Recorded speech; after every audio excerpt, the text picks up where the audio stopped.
Σαν σήμερα. 13 Δεκεμβρίου 2007. Η Συνθήκη της Λισαβόνας. Συμμετείχαν οι αρχηγοί και οι υπουργοί εξωτερικών των κρατών μελών της Ευρωπαϊκής Ένωσης. Με την παραπάνω συνθήκη η τότε Ευρωπαϊκή Οικονομική Κοινότητα μετατράπηκε σε Ευρωπαϊκή Ένωση.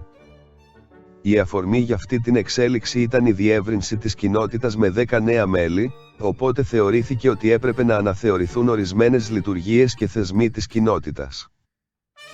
Το πρώτο ήταν το Ευρωπαϊκό Σύνταγμα που ήταν σε ισχύ από το 2004. Όμως για να γίνει κάτι τέτοιο ήταν απαραίτητη η ομοφωνία από τα κράτη-μέλη της κοινότητας.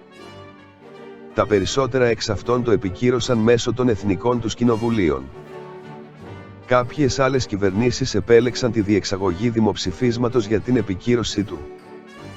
Στη Γαλλία και στην Ολλανδία, που διενεργήθηκε δημοψήφισμα, το νέο σύνταγμα καταψηφίστηκε. Ως εκ τούτου επήλθε το πολιτικό τέλος του νέου Ευρωπαϊκού Συντάγματος.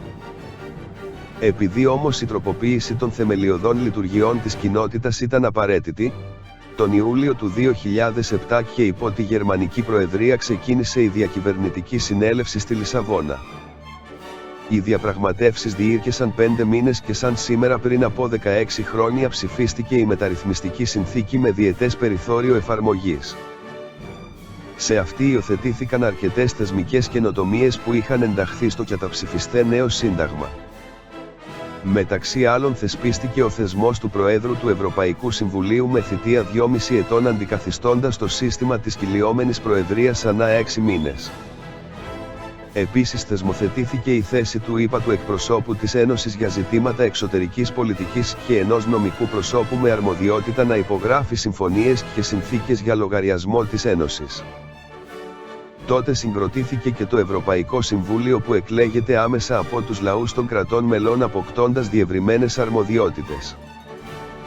Παρομοίως συγκροτήθηκε η Ευρωπαϊκή Κεντρική Τράπεζα η οποία απαρτίζεται από τις εθνικές κεντρικές τράπεζες όλων των κρατών μελών, ενώ καταρτίστηκε ένας χάρτης των θεμελιωδών δικαιωμάτων που είναι νομικά υποχρεωτικός για όλα τα μέλη κράτη. Παρόλα αυτά δυσκολίες υπήρξαν ως προς την αποδοχή του νέου θεσμικού πλαισίου. Το 2008 η Ιρλανδία διενήργησε δημοψήφισμα και καταψήφισε τις νέες διατάξεις με ποσοστό 53% σε ζητήματα που απαιτεί το ομοφωνία. Έτσι κατόπιν εγγυήσεων της Ένωσης και μερικής μετατροπής των διατάξεων, η Ιρλανδία με νέο δημοψήφισμα υπερψήφισε τους νέους κανονισμούς με ποσοστό 68,9%. Παρομοίως σχετικά δημοψηφίσματα διενεργήθηκαν στο Ηνωμένο Βασίλειο, στη Πολωνία και στη Τσεχία.